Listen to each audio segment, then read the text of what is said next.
Акыркы учурда өзүңүздөр билгендей, массалык маалымат каражаттарга чыгып атат. Паспорттук тендер боюнча УКМКнын төрагасы ошол жерде дагы байланышчысы бар. Биз парламент реакцияны бербесек, коомчулук анда айтат да, бул бизге терс мындай терс бааны берет да бизге. Ошондуктан мен ойлойм, урматтуу төрага, биз депутаттык комиссия ошол боюнча түзсөк, себеби бир топ эле маалыматтар бар, ошону ачыкка чыгарсак туура эле болмок да. Кээ бир ошол эле паспорттук тендерге катышкан кишилер алар айтып атышат, комиссия болсо биз бир топ эле маселе суроолорду айтабыз, бир топ эле маалыматты беребиз, коомчулук аны билбейт даже.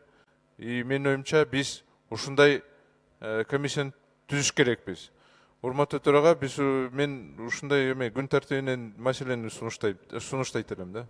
Каршылык жок, бирок регламент боюнча комиссия түзүү үчүн фракциянын чечими керек же комитеттин чечими керек.